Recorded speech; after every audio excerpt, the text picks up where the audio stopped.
Keliling dunia yuk. Hayu. Hola amigos. Video ini merupakan lanjutan dari video sebelumnya tentang negara-negara yang pernah berganti nama. Jadi buat kalian yang belum nonton, habis ini boleh ditonton juga amigos.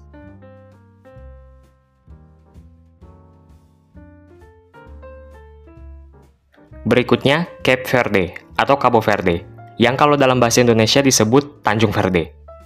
Cabo Verde merupakan nama dalam bahasa Portugis. Bisa ditebak kalau orang yang memberikan nama negara ini adalah orang Portugis. Yap, tepat sekali. Para penjelajah asal Portugis memberikan nama Cabo Verde untuk wilayah tersebut pada tahun 1444. Nah, kabarnya ya, mereka memberikan nama wilayahnya padahal belum pernah melintas apalagi datang ke wilayah itu. Bangsa Portugis sendiri baru datang ke Cabo Verde pada tahun 1456. Kalau dalam bahasa Inggris, Cabo Verde tentu saja diartikan sebagai Cape Verde, karena Cape merupakan kata Cabo dalam bahasa Inggris.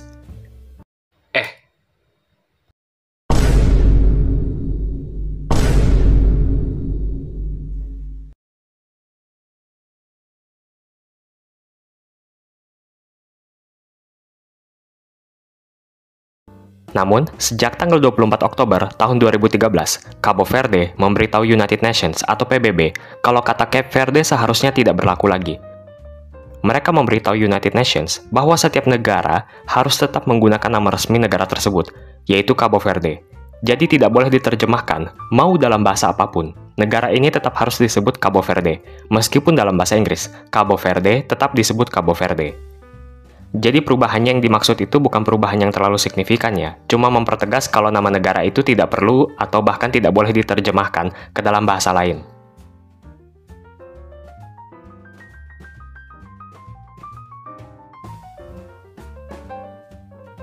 Sebelum bernama Ethiopia, negara ini memiliki nama sebagai Abyssinia.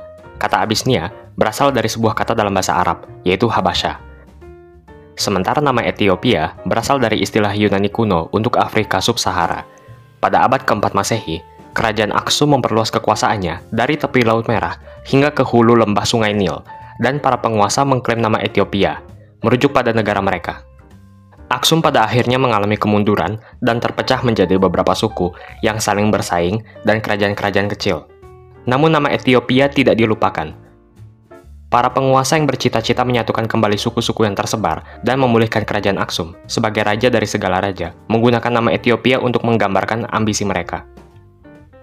Dari abad ke-16 hingga ke-20, wilayah tersebut dikenal sebagai Abyssinia di dunia internasional. Pada tahun 1920-an, nama Ethiopia mulai digunakan lebih luas di luar negeri. Ketika negara ini bergabung dengan Liga Bangsa-Bangsa, pada tahun 1923, negara ini secara resmi terdaftar sebagai Abyssinia. Namun ketika bergabung dengan PBB pada tahun 1948, negara ini menggunakan nama Ethiopia.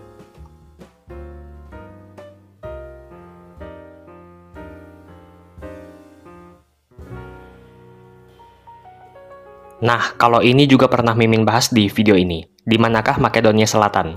Soalnya yang kita tahu cuma ada Makedonia Utara kan? Sebenarnya sebelum jadi Makedonia Utara, negara ini bernama Republik Makedonia. Alasan kenapa ditambahkan kata utara, karena terdapat sengketa nama dengan negara Yunani. Di Yunani, ada provinsi yang bernama Makedonia Timur, Makedonia Barat, dan Makedonia Tengah.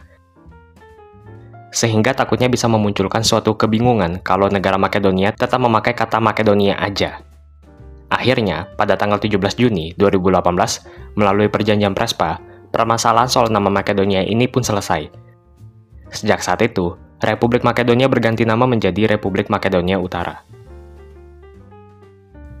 Oh iya, setelah ini Mimin bakal bahas 3 negara di ASEAN yang pernah berganti nama, dan ketiganya udah pernah Mimin bahas di video ini. Video tentang asal-usul nama dan julukan negara-negara anggota ASEAN. Kalau mau selengkapnya boleh juga nontonnya amigos. Di video kali ini, Mimin bakal bahas secara singkat aja.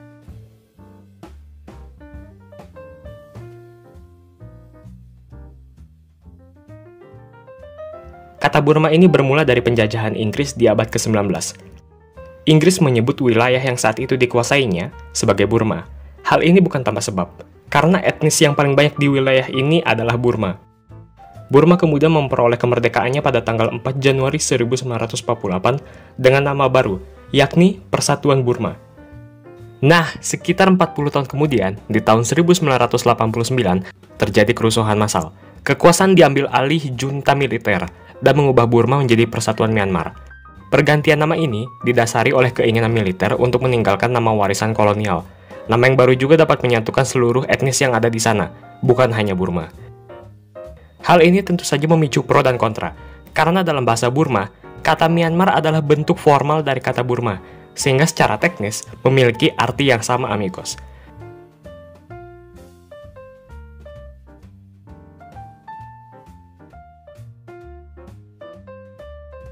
Nama Siam pertama kali muncul pada prasasti Cham dari abad ke-11 yang isinya soal tawanan perang.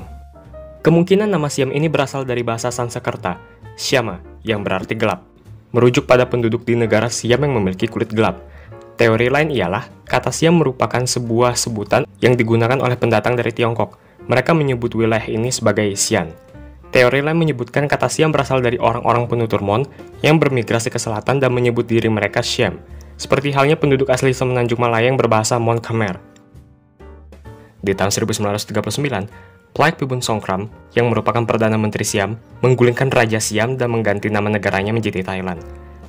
Thailand sempat berganti nama lagi menjadi Siam dari tahun 1946 hingga 1948. Setelah itu kembali diubah menjadi Thailand.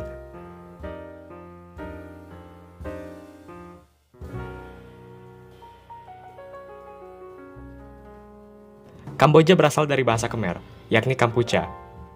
Kampucha memiliki nama lengkap Prarachanachak Kampucha, yang mana kata ini berasal dari bahasa Sanskerta, yakni Kambuja Desa. Artinya adalah tanah Kambuja. Kamboja telah beberapa kali berganti nama resmi negara. Pertama, ada Kerajaan Kamboja dari rentang tahun 1553 sampai 1970. Kemudian berganti menjadi Republik Khmer dari tahun 1970 sampai 1975. Kemudian berganti lagi menjadi Republik Demokratik Kamboja dari tahun 1975 sampai 1978.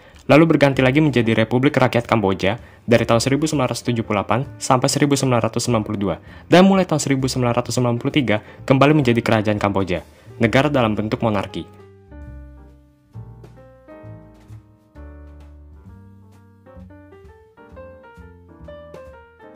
Yordania pada awalnya bernama Transjordania. Bisa ditebak kalau nama Yordania diambil dari nama sungai Yordan. Transjordania telah diakui sebagai sebuah negara sejak tahun 1922. Namun, setelah Treaty of London 1946, Transjordania atau Transjordan dalam bahasa Inggris berubah nama menjadi The Hashemite Kingdom of Transjordan. Lalu pada tahun 1949 berganti nama lagi menjadi The Hashemite Kingdom of Jordan.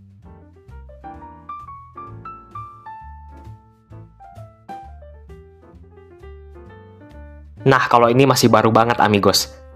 Pemerintah Turkiye memberikan label untuk produk ekspor mereka dengan tulisan Made in Turkiye. Mereka pun membuat video pariwisata dengan kalimat Hello Turkiye. Sebenarnya nama Turkiye ini udah ada sejak lama, cuma dunia internasional lebih mengenal negara ini sebagai Turki. Kata Turki sendiri bisa berarti juga ayam kalkun dalam bahasa Inggris.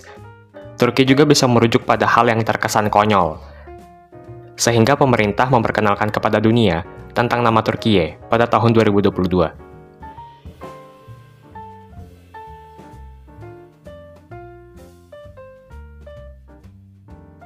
Ini juga masih baru, amigos. Saat pembukaan KTT G20 di tahun 2023 kemarin, Perdana Menteri India, Narendra Modi, menggunakan plakat bertuliskan Barat, bukan India. Karena hal tersebut, muncullah berbagai spekulasi soal India yang akan berganti nama menjadi Barat. Kabarnya, hal ini dikarenakan nama India merupakan warisan kolonialisme Inggris. Tapi ya, amigos, sebenarnya nama Barat ini emang udah ada sejak zaman dahulu. Menurut kalian sendiri gimana, amigos? Apakah India akan secara total berganti nama menjadi Barat? Dan tebakan kalian benar.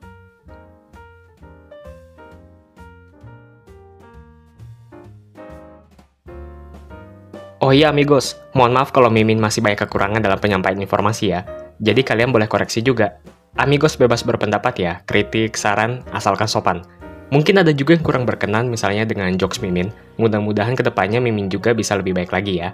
Kalau ada kritik dan saran, Mimin berterima kasih. Berarti itu semua bentuk perhatian dari kalian semua amigos. Sehat-sehat semuanya!